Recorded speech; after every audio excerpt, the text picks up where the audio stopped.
Funding provided by the Iowa Department of Health and Human Services encourages Iowans to talk to their doctor or healthcare provider about vaccines. Learn more at hhs.iowa.gov or ask your healthcare provider. With our Iowa roots and Midwestern values, Farmers Mutual Hail is committed to offering innovative farm insurance for America's farmers, just as we have for 6 generations. Farmers Mutual Hail, America's crop insurance company. Fairway Meat and Grocery. For more than 80 years, Fairway has been proud to be an active part of the communities we serve. Learn more at fairway.com. Across Iowa, hundreds of neighborhood banks strive to serve their communities, provide jobs, and help local businesses. Iowa banks are proud to back the life you build. Learn more at iowabankers.com. Musco Lighting is honored to support Iowa PBS. We're an Iowa company that lights local schools, community fields, and stadiums, arenas, and venues in more than 125 countries. While our reach is global, our commitment is local.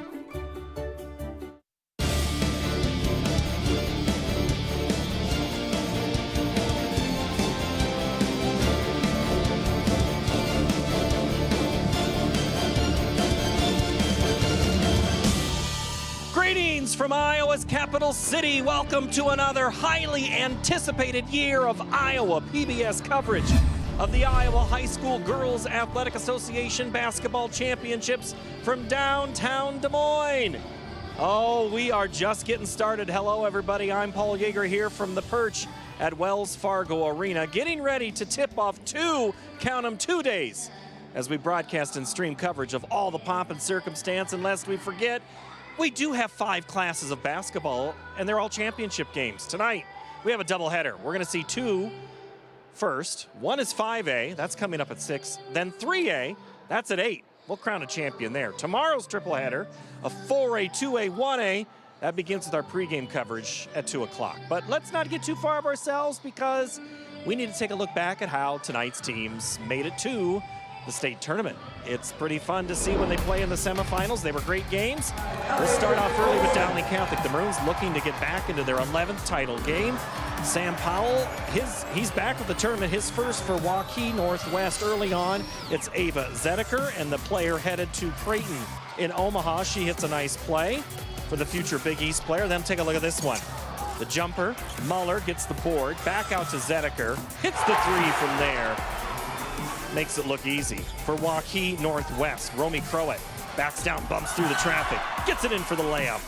Now it's Vanna Billick up to Romy Crowett for 2. The assist, and the layup is good. And the and 1. The Wolves were feeling it. They were up at the break by 4. Northwest, Crowett again. Nice looking shot. Great young team there on the putback from Crowett on the missed 3. And then it's Romy out in transition. Pass 1, pass 2, pass 3. Splashdown, we got it right there. But Dowling Catholic, too much Ellie Muller.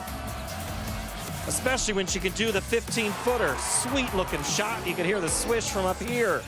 Ellie Muller again. She has just been awesome this tournament. 32 points, 32 rebounds. Dowling wins 52-47. They are back in the title game for the 2nd consecutive year. Who would they play? It would be the winner of this one, the Johnston Dragons. You're defending 5A champs in their last 10 games. They are 2-28-21. Centennial looking to get back into their first title game since winning it all in 2016. Early on, it's Jaden Pratt. Gets the putback of her own miss. The future Illinois State Redbird here with a turnaround J. Nice look from the back end of the floor. Johnston, you're going to hear some names tonight. Jenica Lewis to Amani Jenkins. Look at that 3. The kiss to the crowd saying hello and thank you. And then Lewis again to Jenkins. Nice Caitlin Clark-like kiss there. And in the lane, Amani Jenkins in the lane. So not only from the outside, she can do it from the inside. 16 in the quarters, 19 in the semis. Johnston up at the half. Ava Martin, who was big in the quarterfinals for the Jaguars. She had 6 threes in that game against Pleasant Valley. Look at this one. Drop back, step back 3. They put Jenkins on her to stop those big threes because the Jaguars were marching. But it was just too much Johnston at the end. Jenkins to Kennitz to Lewis. And then Jenica Lewis is going to make it look Look at that crossover, busting ankles, the layup through contact and the score. Johnston back in the finals again. 61-42. We have a rematch of last year's 5A final, and we have a rematch of our crew from last year. Ellie Ruffridge is over there. Laura Leonard is right here. Glad to have you here. We'll talk to you in just a minute, Ellie, okay? Okay. You've got the drill down in year 3. This is awesome. Laura Leonard, let's talk about this. So it's Jenica Lewis, Ellie Muller. Oh, wait, those are last year's notes. This year, it's the same thing almost, but let's start with Johnston. Jenica Lewis. On her LinkedIn profile, it says game manager. Is that an insult? You know, some people think that label is an insult, but I really don't. You think about it, she is a player that understands how to control the game. When she needs to score, when she needs to get her teammates involved, when she needs the team to slow down or speed up, or when to get up and start playing a little bit more defense. So she has a high IQ, and she really does know how to manage a game. And it makes it look easy when you've got someone like Amani Jenkins. We saw how she's always so strong in the post, but it's those threes. A little bit of conversation with the crowd, maybe? Yeah, she kind of gets fired up when she hears it from the crowd and the opposing bench. But, you know, really where she's at her best is when she's in the post. She does a great job of getting herself set up, great footwork, and commanding the basketball. She leads 5A in field goal percentage, so you want to get her the ball down low. All right, this is the 2015 program from the girls' tournament here. I've got my pink clips. The Johnston team from that year had players like Ellie Brown, Haley Towers, Rachel Hinders, Taryn Knuth. There's an X factor there, Laura, and that is key, and so does this Johnston team has one, too. Yeah, Ari Phillips is a player that has come up big in this tournament in the first 2 games. She has scored a ton of points. When you're focusing on Lewis and Jenkins, you have to worry about Phillips as well, because she had a double-double in the semifinals. For the Maroons, we talked about Ellie Muller. We showed her versatile game. Her mother played. She was on the all-tournament team. She won a state title. Ellie's trying to get there right now. What is it that Ellie Muller does so well? You know, Ellie Muller is a rim runner. We saw a lot of things in those highlights, what she can do. She's added the three-point shot to her game. She is probably good in the middle, or better in the middle, as posting up, and she does a lot of work down low. She is tough to defend because she is so long, and she can find a lot of ways to get herself open. Ava Zedeker also just outstanding. She too has just so many things, but she seems to be best when the lights are brightest. Yeah, and she did a great job in last year's final. However, she needs a little help here tonight. She scored over 70% of her team's points last year. She was the only one in double figures. Needs to have some of her teammates step up and help her. And does Dowling have an X factor? Yeah, they do. It's Layla Tritton, and talk about a player that comes in and does the dirty work. She does a little bit of everything, but what she's been doing here in this tournament is scoring the basketball. Focus in on Muller and on Zedeker. Tritton's going to come up and burn you. All right. Speaking of brilliant, that was great. Laura Leonard, she'll have the 5A call with BJ Shaven. Let's go to 3A now and talk about our nightcap game. It's Dubuque and Wahlert. The Golden Eagles, their 4 losses to bigger schools. They beat Spirit Lake on Monday. Williamsburg was the opponent. The Raiders, a staple in softball, now appearing in basketball. They beat Des Moines Christian in the quarters. Early on, Carly Rich for the Raiders on that baseline layup. She plays for her aunt, former Miss Iowa basketball, Stephanie Rich Dacey. Dubuque Wahlert, we're just going to say basically unnamed here because Claire Lucan was outstanding. Big 3. She went off for 26 in the opener. She had a 27 this one. She had rebound after rebound. Look at this. That's a backyard move right there. Step through. And now she also has a short-range jumper as she made space there. Wahlert was up big at the break, 29-14. Williamsburg trying to fight. Carly Rich, the future Wartburg Knight, lays it in. She'd have the and 1 on that play. But Claire Lucan on the run out. She looks left, pump fakes, gets the bucket to go.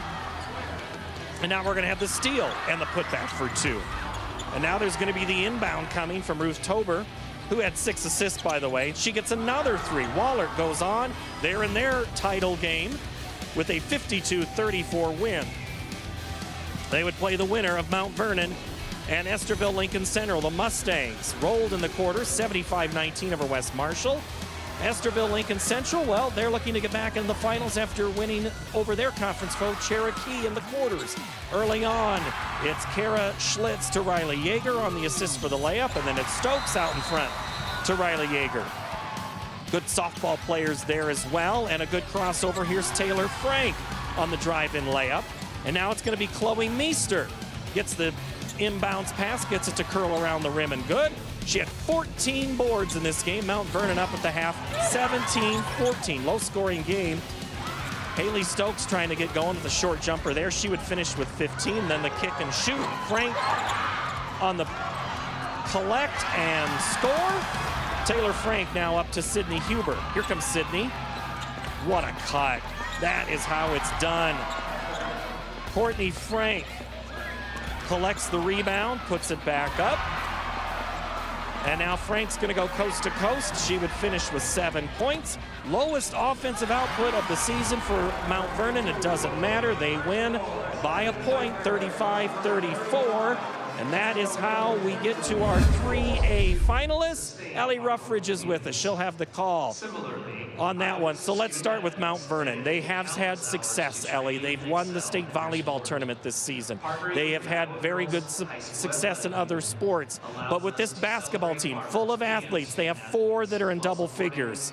So if you're a coach, Coach Ruffridge, where do you start? If you're Dubuque Waller, your eyes are all on Chloe Meester. You have to limit her post touches, and you have to pack the paint. Chloe Meester comes in averaging 15 points a game, and I want to give credit to Esterville Lincoln Central last night in their semifinal game.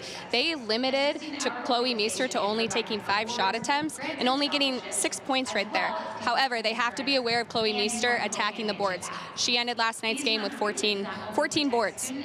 I like that stat, right? Rebounds are important for a team.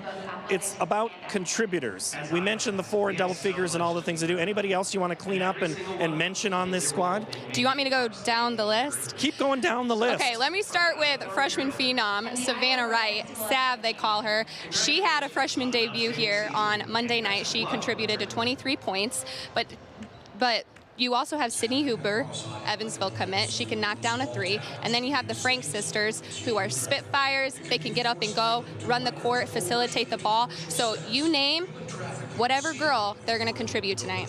Spitfires. I wonder who that reminds me of at all, Ellie. Okay, we talk about other contributors. Let's talk about the defense. Mount Vernon, really low-scoring contest for them. They played good defense because Esterville Lincoln Central had really good players. They're going to have a big task tonight with Claire Lucan. So if you're Mount Vernon, where do you start on your defense there? Yeah, Claire Lucan is the heart and soul to this Dubuque Waller team. She gets them going on offense. Everything runs through her. She's got great outside range, hitting the 3s, but she also has really good post moves inside, up and under moves. And if the defense is crashing down on Lucan, she finds her teammates and gives them the ball. All right, let's keep going with Wallard if we could, with Lucan. I mean, her game is something that Coach Spigler talks about, just special. What else do you see from her that, again, hard to defend? Yeah, Coach Spiegler talked about how good of a leader Claire is at the beginning of the season. Claire brought them together, and they had kind of a bad taste in their mouth after losing to Solon last year. Claire brought the team together, wrote down a bunch of goals, and she actually, before every game, lists the team goals for the game. And so that's just leadership right there. They gravitate towards Claire. And so again, the attention is on Claire Lucan tonight, but she's also going to need a supporting cast from her teammates if they want to win this state championship tonight. You mentioned games. This has been a tough schedule for Waller. They play a lot of 4A, 5A schools. Their losses have come to 4A, 5A schools. So what does a tough schedule do then for you here at the state tournament? Yeah, having a really good strength of schedule, it battle tests you and it prepares you for the exact moment that we're about to witness here with this 5A game and then 3A matchup later tonight. The Waller kids last year, they sat in the stands and watched this state championship game from the stands. Tonight, they're the ones who are going to run out. What's going through their mind right now? Well, right now, you know, they're probably taking in the atmosphere of this 5A matchup, so they're going to be a little nervous, but I always say this as a player, I got the nerves out as soon as the tip-off went off. Like, you're just playing basketball at the end of the day. All right, so Laura, let's talk about 5A for a minute because we didn't really get into the whole rematch thing. Johnston and Dowling have played 2 times. This is the 3rd. Those of the 3 games that were single digits that Johnston won, if I think I got that right, 2 of them came from Dowling. So you could say Dowling maybe doesn't look at Johnston like other teams do. Is that aura, though, still hanging over the Dragons if you're the Maroons? Yeah, I do think they have the aura, and they have the players to show that. And until somebody can break that aura or have the keys to unlock the mystery to the Dragons, they're going to continue to have that aura. But I think Dowling traveling may have those keys hidden somewhere in their locker room. It may be in the mystery machine somewhere. Scooby-Doo. Scooby-Doo, where are you? I know where we're at now. Thank you very much, Ellie Ruffridge and Laura Leonard. Thank you so much. We'll see you tomorrow in the pregame show, but they also have basketball games to call. But we also have things to do here in the pregame show. Let's go down to the court for the All-Iowa Honor Dance Team.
Iowa Girls High School Class 5A and 3A basketball championship doubleheader coming up next on your statewide network, Iowa PBS.